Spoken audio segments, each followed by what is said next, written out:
Level 1. Negative $35,000. You are 22. You stand in the drafty lobby of an old apartment building in Ohio. The metal mailboxes are covered in rust, their small doors dented from decades of heavy hands. Your key sticks in the lock, turning only when you apply hard pressure. Inside, resting against local grocery circulars, is a white envelope with a distinct, sharp red border. The logo reads Nelnet. As you tear it open, the crisp paper slices cleanly across the side of your right index finger. A small bead of dark blood forms on your skin. You do not open the statement to look at the numbers inside. You already know what the ink says. You walk out into the sub-zero wind toward your 2008 Chevy Malibu, a vehicle you bought off Craigslist with the last of your cash. You turn the ignition key, and the frozen engine groans before the serpentine belt begins its familiar, high-pitched whirring through the freezing air. The plastic steering wheel feels like solid ice against your bare palms. You wait in the dim cabin for the blue dashboard temperature light to turn off, watching your breath turn to fog against the windshield. To pass the time, you pull out your phone, its glass screen webbed with deep fractures across the top. You open the banking application and wait for the screen to refresh.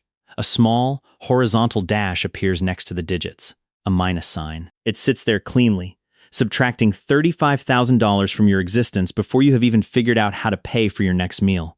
Every time you open the app, an invisible, empty, and icy void opens up beneath your ribs. It is a hollow weight that makes your stomach sink into the worn foam of the driver's seat. The phone vibrates. An Instagram notification flashes across the broken glass.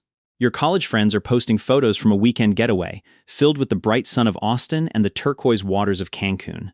They are financing the trip with high-interest credit cards, but to the world, it looks like victory. A text message follows in the group chat, asking why you skipped the trip. You type out the same lie you have used all month. I have to work overtime at Starbucks this week. You lock the device. You know what they say when you are absent. They think you are obsessed with the hustle, arrogant, or eccentric. No one understands that you are not building a future. You are quietly paying for a past you never actually got to enjoy. It is not an investment. It is an invisible mortgage on your youth. Level 2. $0. You are 25 years old. It is exactly 8:30 in the evening on a bitter Thursday night inside a crowded Aldi grocery store. The stark white neon lights hum loudly above the long rows of frozen food shelves, casting a brutal, blinding glare across the glass doors. You stand completely motionless in the middle of the aisle, your fingers growing numb from the surrounding artificial chill. Your hands flip a cheap plastic tray of chicken breasts back and forth, turning the heavy container over to inspect the graying edges of the meat. A bright yellow clearance sticker is plastered unevenly across the plastic packaging, warning that the meat is almost entirely expired. You stare fixedly at the discount code, frantically tracking the numbers against your immediate hunger. You step slowly into the checkout line, moving closer to the register with each ticking second. Your heart pounds heavily against your chest walls, a suffocating, rhythmic thud that grows faster as your turn approaches the conveyor belt. Your cold palms sweat against the freezing metal handle of the shopping cart. When the time comes, you slide your plastic debit card into the slot. The small terminal flashes a single word: processing. For several long, silent seconds, your breathing stops entirely as you wait. Then, the phone inside your coat pocket buzzes softly. It is a text notification from Chase Bank. An automated digital subscription service you completely forgot to cancel tried to pull its monthly fee.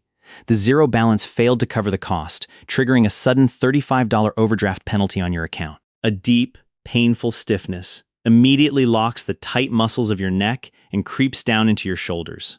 A thick, bitter lump forms at the back of your throat, making it difficult to breathe or swallow normally in this moment. You stand completely paralyzed under the blinding fluorescent bulbs, paralyzed by the sudden realization that you have just lost $35 simply because you did not have any money in the first place. 12 hours later at the office, a senior colleague approaches your cubicle. He invites you out for a quick lunch at Chipotle, casually mentioning that a regular bowl will only cost $20. You offer a quick, dismissive smile, shake your head smoothly, and pretend you are too busy with urgent work. Once the crowded break room clears, you open your worn, threadbare backpack. You pull out a scratched, clear plastic Tupperware container filled with yesterday's leftover white rice and one hard-boiled egg. Your corporate teammates notice the container when they return, exchanging quiet glances and praising your absolute physical discipline and dedication to a clean diet. They think you possess an enviable level of control over your entire lifestyle. In truth, There is no real virtue here. You are simply doing survival math in the dark. Poverty in America is very expensive. The system always finds ways to take money from those who do not have any money at all. Level 3, $5,000. You are 28 years old. It is a gray, rainy Tuesday morning on the busy interstate highway system. Heavy water sheets across the glass windshield as the rubber wipers move rhythmically back and forth. Without warning, the yellow check engine light illuminates on your plastic dashboard display.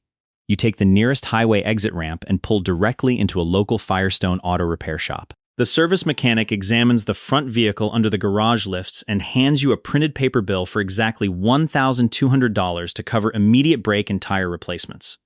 You pull your plastic debit card out from your leather wallet, slide it cleanly through the chip terminal slot, and pay the entire balance without asking for a monthly payment plan. Your chest does not tighten as the machine approves the electronic request, and your shoulders remain relaxed against the fabric of your coat.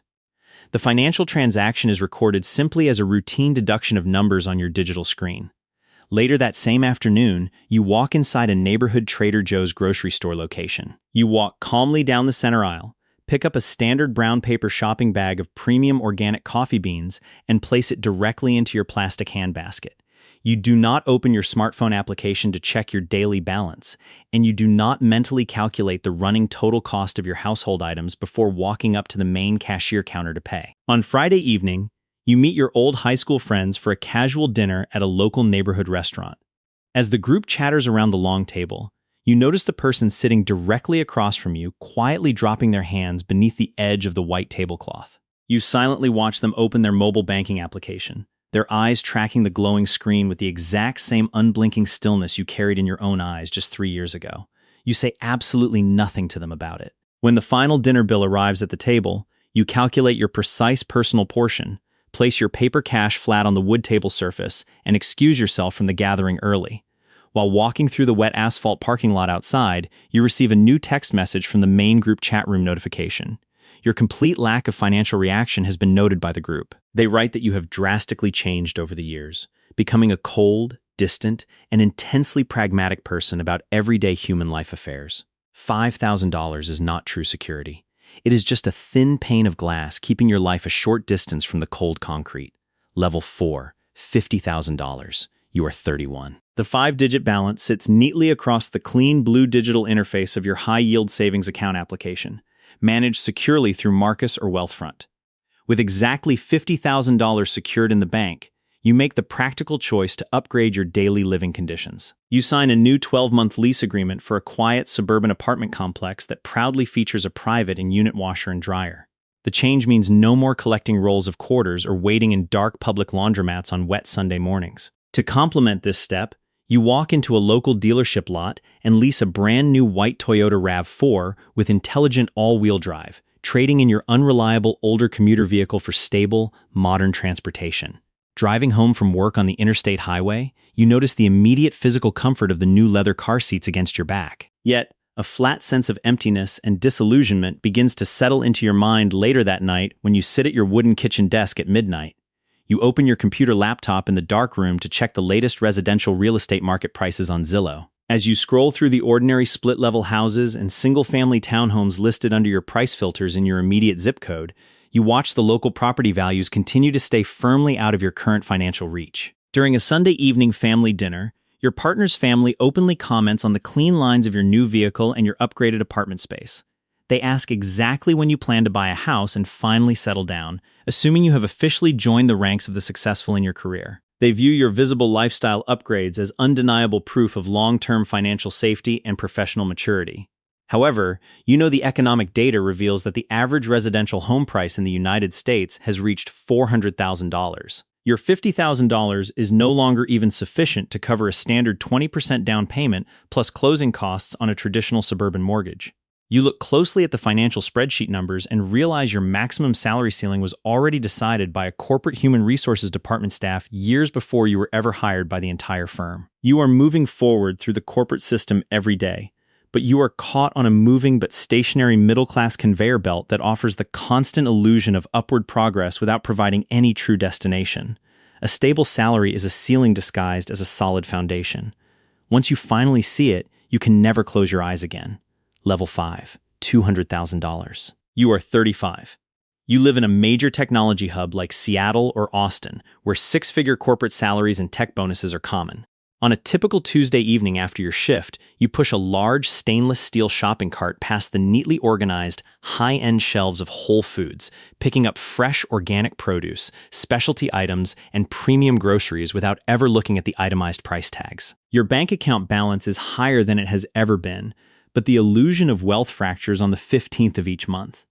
When you log into your corporate portal to view your regular biweekly electronic payslip, you see the stark reality of the federal due to tax authorities. You observe that the state and federal tax authorities automatically slice off nearly 35% of your gross income before the electronic funds ever hit your checking account, leaving you with a significantly smaller fraction of your hard-earned monthly compensation.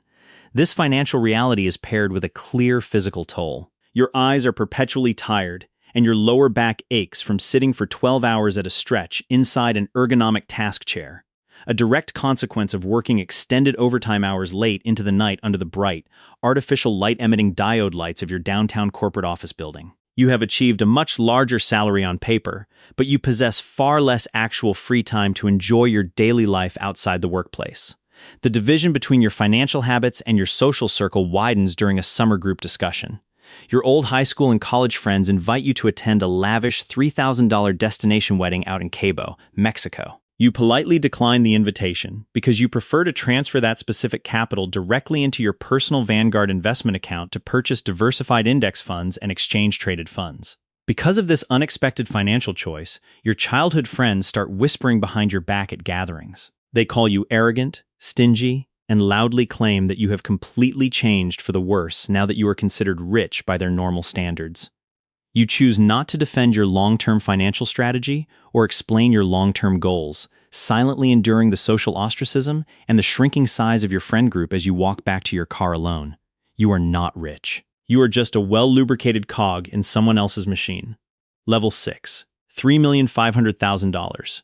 It is exactly 8 o'clock in the morning on a cold Tuesday at your corporate office desk, surrounded by the hum of the ventilation system. Your index finger hovers directly over the submit button of your formal resignation email, addressed directly to the head of human resources. In this brief moment, memories of long years of social ridicule, quiet exclusion, and constant misunderstanding from everyone you know flood back into your mind. Your internal survival instinct screams at you to stay employed for just one more financial quarter to collect your substantial year-end bonus. You pause for 30 seconds in absolute silence, watching the digital cursor blink on the bright monitor screen, and then you firmly press the button. By applying the traditional 4% rule of modern retirement portfolio management, your own accumulated financial assets now generate a solid, dependable income of $140,000 every single year without you ever needing to work again. You pack your bags, turn your back on the crushing real estate prices and heavy tax rates of expensive California, and move into a small, quiet log cabin located in the rural mountains of Wyoming. You chose this specific geographic destination intentionally, as it is a prominent American state that levies absolutely no state income tax on your capital gains or investment dividends. Your former corporate boss reaches out to your own personal phone number, genuinely convinced that you are experiencing a severe midlife crisis. Your old high school and college friends assume you have quietly gone bankrupt or suffered a devastating professional failure, simply because you still choose to drive your old, dented pickup truck and wear your favorite faded winter jacket to the local grocery store. They look at your minimalist rural existence from afar and feel a strange sense of corporate pity. They do not know that you have officially and permanently left the American rat race and its exhausting expectations behind. They think you are falling behind. In reality, you left the competitive arena a very long time ago. Level 7, $25 million. You no longer count the passing calendar years. Your personal name completely disappears from all public county property records across the entire United States. Everything from your primary luxury home inside a private gated community in southern Florida to your diverse financial securities accounts is legally owned by a web of anonymous irrevocable trusts and domestic limited liability companies. You sit silently inside a modern, soundproof family office conference suite, listening to a senior certified public accountant deliver a routine report regarding large commercial real estate acquisitions and changing federal securities and exchange commission regulations. A deep physical sensation of absolute silence settles over your entire daily routine. The accumulated generational capital now operates and multiplies completely on its own momentum, acting precisely like an independent living entity that is capable of sustaining and expanding itself without your labor. As a direct consequence of this vast automated scale, you slowly lose the basic human ability to feel the standard pleasure of ordinary material possessions or luxury consumer goods. You calmly sign your signature on a massive corporate portfolio restructuring document resting on your desk, an action that indirectly causes an underperforming manufacturing factory located in rural Ohio to close down permanently. Because of this single business decision, 120 assembly line workers lose their regular source of income, all to optimize a minor 2% corporate profit margin. You find that you are left feeling neither happy nor sad about the structural event. The immense socioeconomic gap between your current existence and the distant world of those individuals living at $0 is simply too wide to be interpreted through normal human empathy. Money at this specific level stops measuring ordinary value. It measures raw influence, and systemic influence freezes all human emotions completely. Right now, under the cold fluorescent lights of an Ohio Walmart retail store, a 22-year-old man holds a coffee jar and checks his phone app. His balance is exactly $214. He sighs, puts the good coffee back, and chooses the cheap store brand. He thinks this entire story is about numbers, but it is about who you become in the end. The final entry in the ledger is this: every number changes how the world reads your shell, but the most expensive numbers are the ones that change what you can no longer feel.